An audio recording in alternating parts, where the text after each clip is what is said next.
let's talk about the DeafSafe Ultra system. The DeafSafe Ultra system is basically very similar to the DeafSafe Integra system. Uses the same transmitter, but it's enclosed in a sort of compliant case assembly and power supply. And these type of systems are usually used on fire alarm systems that are networked and this sort of thing. You guys will know more about fire alarms than I'll ever know, so I'm not going to try and teach you about that. But DeafSafe Ultra is a more higher end solution for network type of systems. A bit like this. I don't know if you see that from here, but that's a good idea of what it's used for. You can see the DeafSafe Ultra on there, on each system. The same things apply with the Ultra as they do for the Integra, actually, regarding range. It's the same transmitter.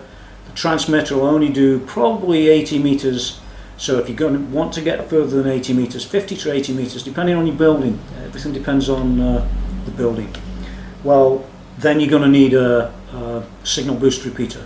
Sometimes we call that just a range extender or a repeater. It's the same thing.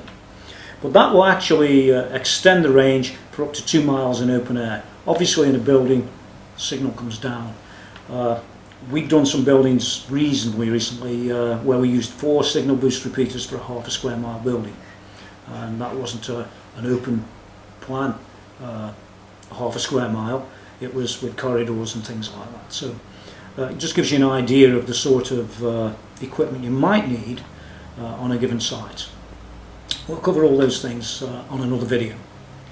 I'm going to do a close-up now to the Ultra system in its power supply case and just give you a quick overview of what's in there and you know, how it works and things like that, which is much easier because this one's already set up. So just bear with me a moment. Well, here we are. Here's the inside of the DeafSafe Ultra system, and as you'll see that there is the transmitter assembly.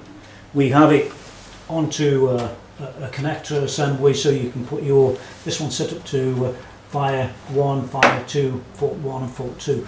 Obviously you can make those whatever you want them to be. They can be normally open or normally closed on any of those contacts. You can also program the message that goes to the pager or a given pager or a group of pagers from this unit here, and we'll show you how to do that on a different video. Here's the power supply. This is the case assembly, and you've got the battery packs inside.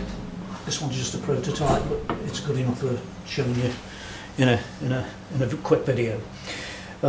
We've set up a switch on one of the contacts here. All very simple. Let's imagine it's triggered by the system. What happens is you get a message like that. Okay, and that's about it. We can make it repeat and do things like that, but all that's down to programming. The difference is that you know, the Ultra system is compliant, whereas the Integra system, the small unit by itself that you put in other units, you know, in other standalone fire alarm systems, is not compliant in the same way because it's usually in a plastic case and things like that. So for the more upmarket systems that are networked and this sort of thing, this is why you'd use an Ultra. Now we do provide on this same CD a diagram of the DeafSafe Ultra, like so, in electronic format, as well as brochures for the Ultra and the Integra, and a very simple diagram of how the systems integrate. So we're going to move on another video now and show you how to program the TX unit, the transmitter unit, and the pages that we provide for these products. And if you have any questions, either contact your distributor, or if you're a distributor, please contact us. We'll take it further. Thank you.